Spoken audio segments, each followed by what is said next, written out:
Are you stressed? A lot of people are working long hours and just feeling that you can't keep up. Maybe that's you. And you feel their colleagues are in the same boat, that everybody seems to be running on adrenaline and really high anxiety. And what do you do about it? Do you change jobs? How do you manage the anxiety, the worry, and how do you relax, for that matter? I know this is a technical channel, but I'm going to show you how learning some technical skills are going to help you with anxiety, with worry, and help you to relax, but also to show you that there's something perhaps even a little bit better than relaxation. Let's get started. So when you think of a situation, think of maybe a work situation, a project that you've been thrown onto, and it's just very, very challenging.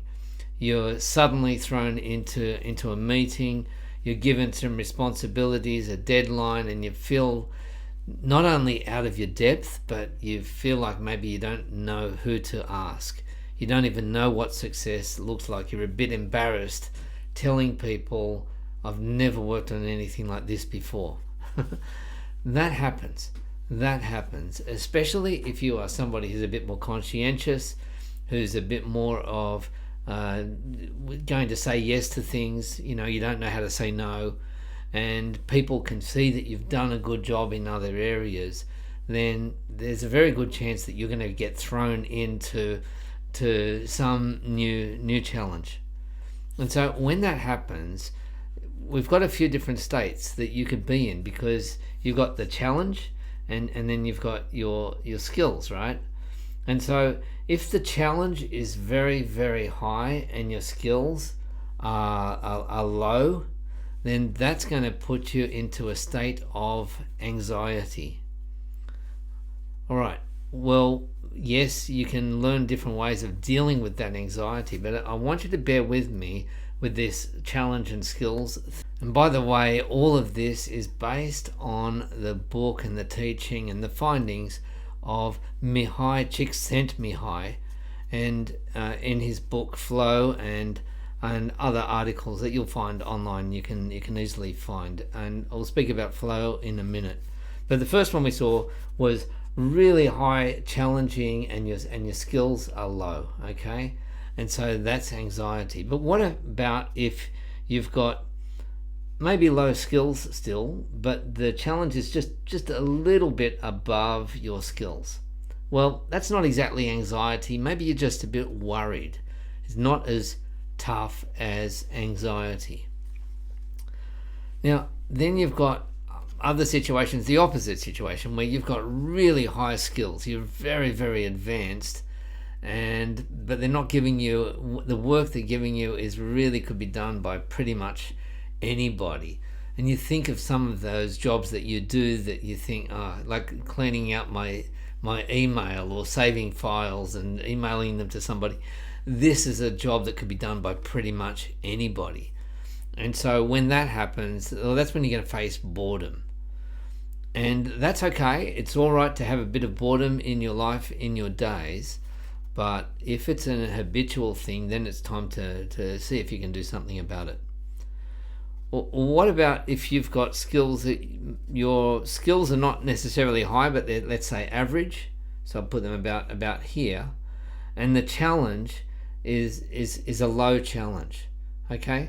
So not really high skills. You're not highly overqualified for this job, but average skills, and the challenge is low. Well, that's when you can relax. You sort of say, you know what, I can handle this, okay? I've got average skills and the challenge is not very much. It's the sort of thing that maybe I haven't done this exactly before, but I could get there. I can handle it. I can figure it out, okay? It's really not very challenging. Now, what happens when you've got low skills and a low challenge, okay? Remember, with boredom, it was you've got high skills and a low challenge. But now what happens when the skills that you have are very low and the challenge is also, it's really not very challenging? Well, that's when you've got apathy. Okay, it's really hard to stay motivated when that happens. Now, there are a few ways, a few little tricks that we can play with to improve all of those situations. The anxiety, I mentioned the worry, the boredom, the relaxation.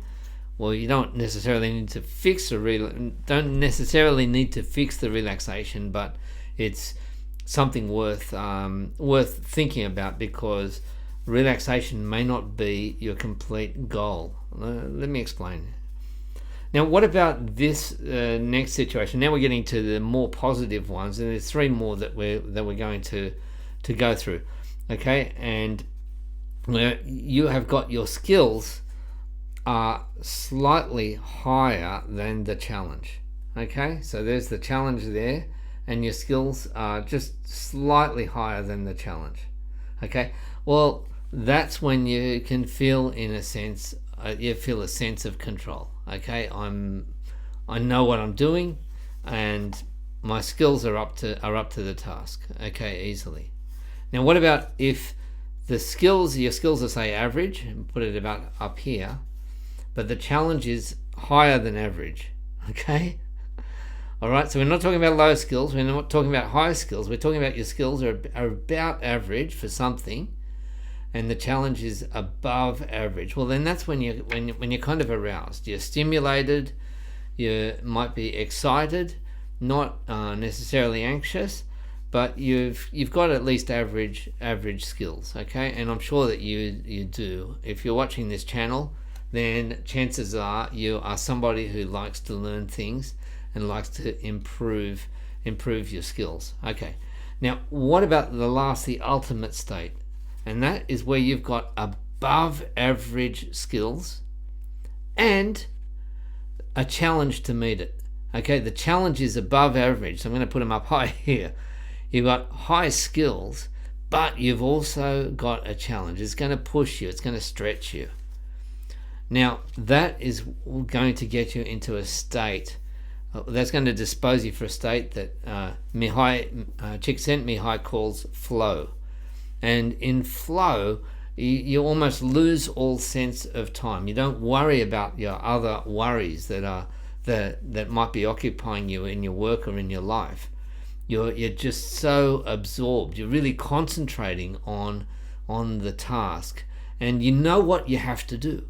Okay, so it's got a very clear goals, and not just a big goal. Oh yeah, okay, I've got to write this report, but even as you go step by step, you know what the goals are. You know, hey, is this going to help me to write that report that is absolutely going to knock their socks off, right? It's really going to kill them. It's so good, that report. Is this going to help me? So your goals are clear. And the other thing is that you're getting feedback, really immediate feedback, to say, hey, you're doing well or you're doing badly. Now, that's not necessarily feedback from anybody else. That could be, let's say that you're designing something.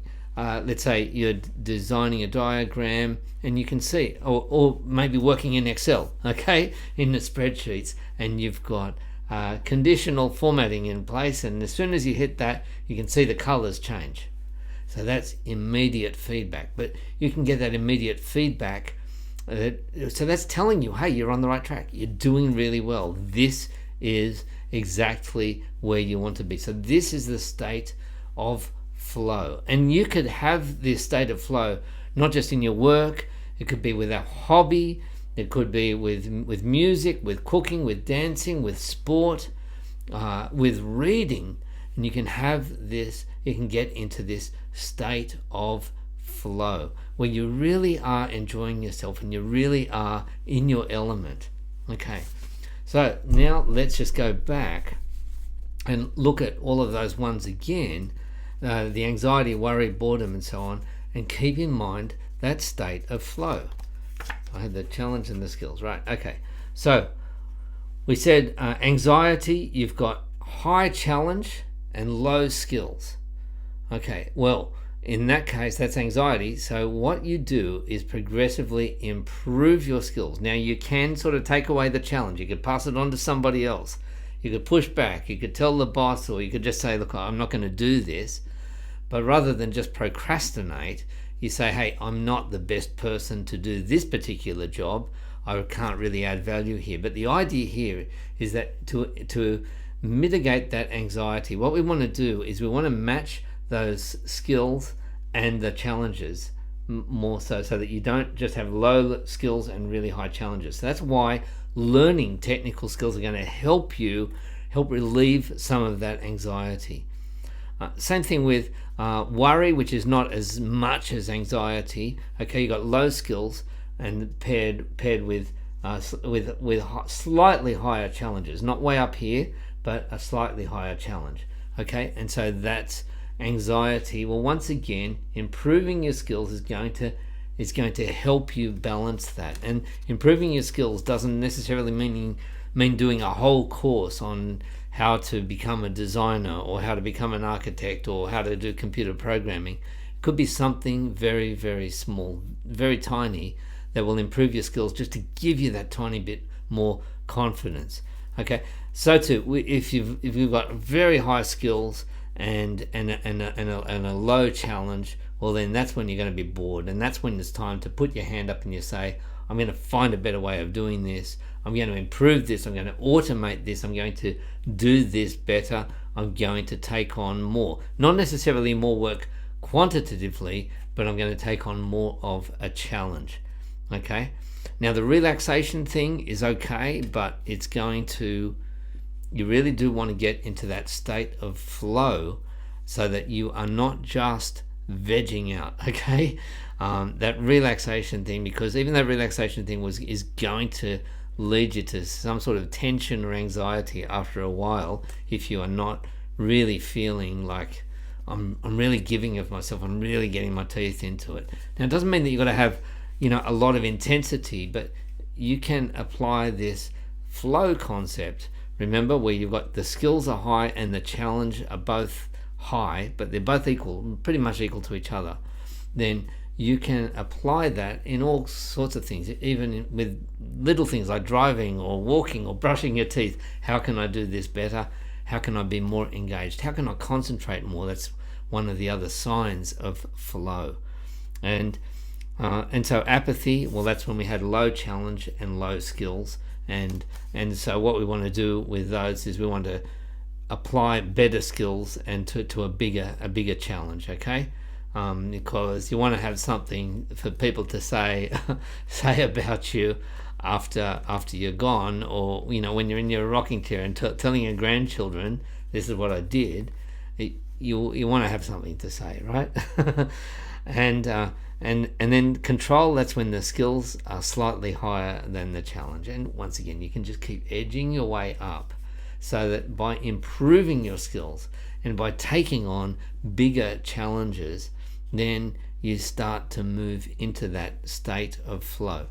So I'm going to recommend that you listen to the audio book or read the book by Mihaly Csikszentmihalyi called Flow, and or learn a little bit about it. Maybe watch some other YouTube videos about it. I think you'll find it very, very helpful, especially if you are feeling stressed, if you are feeling habitually, perpetually anxious about things, if you're feeling out of control, particularly in your work environment. Now, let me know in the comments, have you read this book, Flow?